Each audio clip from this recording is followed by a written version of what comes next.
the numbers are in. Despite disappointments, LGBTQ candidates have won big.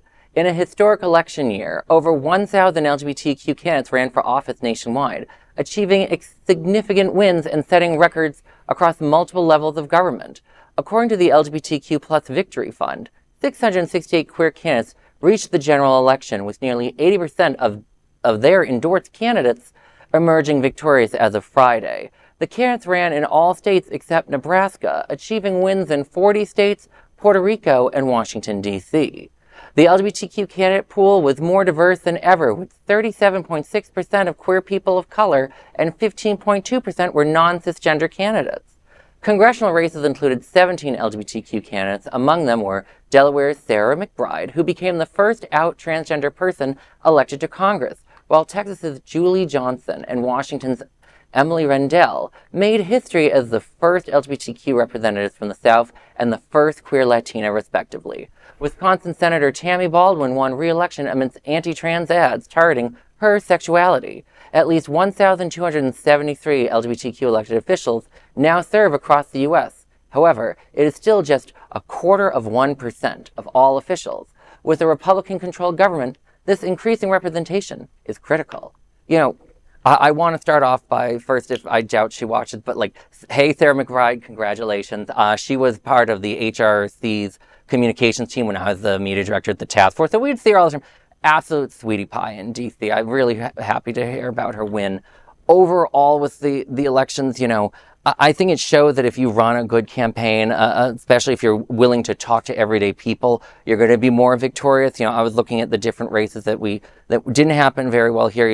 There was a transgender candidate in Tampa, Ashley Bundage, who's a very nice person, but I warned on Queer News tonight, she's coming from she's a banker from a very upper middle class white background. I don't think that's going to play well in an election, and it did not play well electorally on election day, and hopefully more candidates will run that are queer, and especially queer working class candidates, especially. I think we need to see more representation there as well. But thoughts, gentlemen? No, absolutely. And I think it's refreshing that we're lucky, especially in the greater, Fort Lauderdale, Wilton Manors area and beyond, that we have people, in some cases a majority, who sit on commission seats within Wilton Manors. I'm proud to be part of a neighborhood association for the West Side Association, but we have 4 associations, and we all get along. We have heterosexual, we have people of all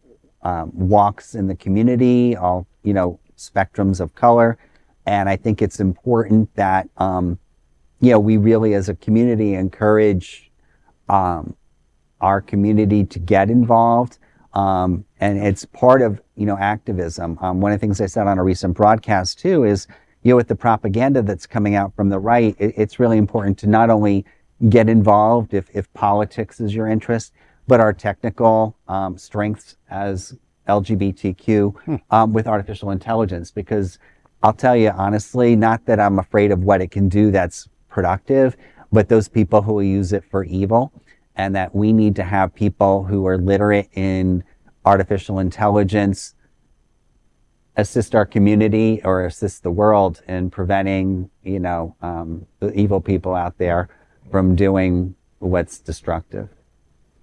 Well, I know we've got a long way to go, a really long way, but just how awesome to have a little bit of good Yes. election news towards this. Yes. In going through this last week, you have to kind of keep reminding yourself that there's a Martin Luther King quote where he says, the arc of the moral universe is long, but it bends towards justice. So it might be just 0.24% that we have, but it is bending in that direction. Exactly. And even though that pendulum goes back and forth and does some really big swings, we're in the middle of a big swing, but just remember that pendulum overall is still moving forward too.